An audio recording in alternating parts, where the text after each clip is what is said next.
Biografía de John Locke. Audiolibro 1x1. Warrington, Somerset, 1632, Oaks, Essex, 1704, pensador británico, uno de los máximos representantes del empirismo inglés, que destacó especialmente por sus estudios de filosofía política. Este hombre polifacético estudió en la Universidad de Oxford, en donde se doctoró en 1658. Aunque su especialidad era la medicina y mantuvo relaciones con reputados científicos de la época, como Isaac Newton, John Locke fue también diplomático, teólogo, economista, profesor de griego antiguo y de retórica, y alcanzó renombre por sus escritos filosóficos, en los que sentó las bases del pensamiento político liberal.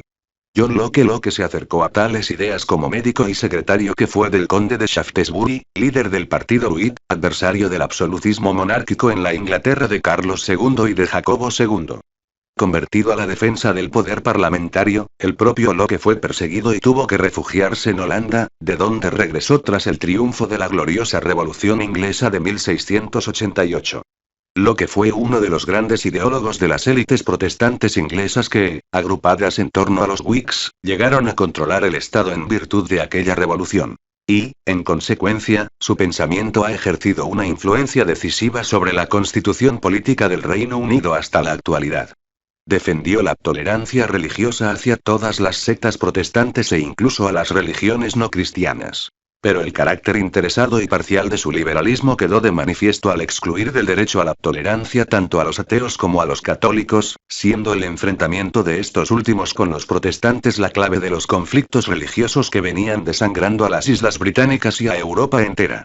En su obra más trascendente, Dos ensayos sobre el gobierno civil, 1690, sentó los principios básicos del constitucionalismo liberal, al postular que todo hombre nace dotado de unos derechos naturales que el Estado tiene como misión proteger.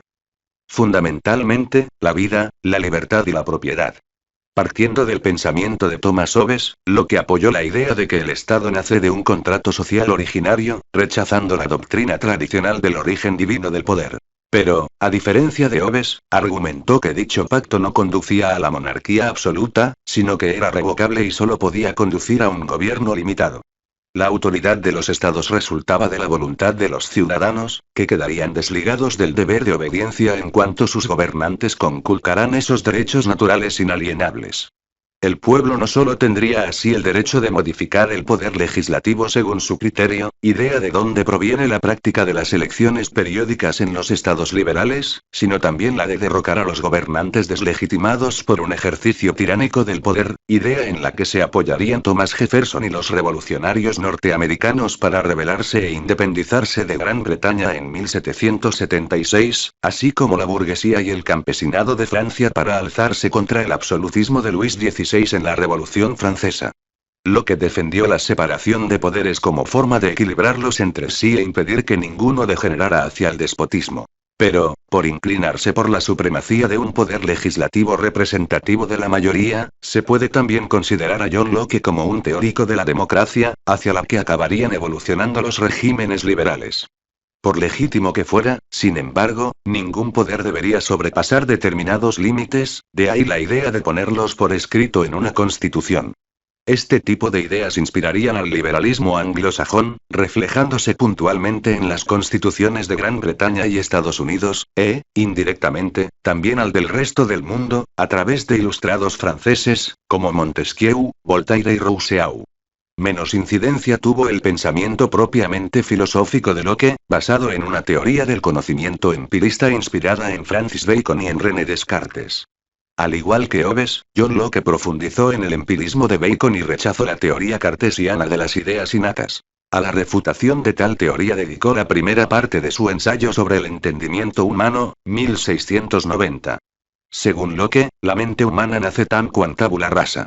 Es decir, en el momento de su nacimiento, la mente de un niño carece de ideas. Es como un papel en blanco en el que no hay ninguna idea escrita. Descartes afirmaba que contenía ideas innatas, como por ejemplo la idea de Dios. Todas las ideas proceden de la experiencia, y de la experiencia procede todo nuestro conocimiento. Experiencia no significa únicamente en Locke experiencia externa. Igual que percibimos el exterior, por ejemplo, el canto de un pájaro, percibimos nuestro interior, por ejemplo, que estamos furiosos. En consecuencia, dos son los ámbitos de la experiencia. El mundo exterior, captado por la sensación, y el de la conciencia o interior, captado por la reflexión. De este modo, cuando John Locke y los empiristas en general hablan de ideas, no se refieren a ideas en el sentido platónico, ni tampoco a conceptos del entendimiento, sino a contenidos de la conciencia, es decir, a la impronta que han dejado en la misma una sensación o una reflexión. Hay ideas simples que se adquieren tanto en la sensación, alto, dulce, rojo, como en la reflexión, placer, duda, deseo. E ideas complejas que se forman a partir de las simples, merced a la actividad del sujeto. Hay una gran variedad de ideas complejas, pero pueden reducirse a las de sustancia, modo y relación, que son paralelas a los elementos del juicio. Sujeto, predicado y cópula. No en vano es el juicio la actividad sintética por excelencia del entendimiento. Por la sensación no conocemos la sustancia de las cosas, y puesto que, conforme a las premisas de Locke, todo lo que llega al entendimiento pasa por los sentidos, tampoco podemos conocerla por el entendimiento. Por la sensación solo percibimos las cualidades de las cosas, cualidades que pueden ser primarias y secundarias. Las cualidades primarias son las que se refieren a la extensión y al movimiento con sus respectivas propiedades y son captadas por varios sentidos. Las cualidades secundarias, tales como el color, el sonido o el sabor, son percibidas por un solo sentido. Las cualidades primarias tienen valor objetivo y real, es decir, existen tal como las percibimos, pero las cualidades secundarias, aunque sean causadas por las cosas exteriores, son subjetivas por el modo en que las percibimos. Más que cualidades de las cosas, son reacciones del sujeto a estímulos recibidos de ellas. Para Locke, la sustancia no es cognoscible, aunque es posible admitir su existencia como sustrato o sostén de las cualidades primarias y como causa de las secundarias. Fin. Audiolibro generado por Leer con los oídos.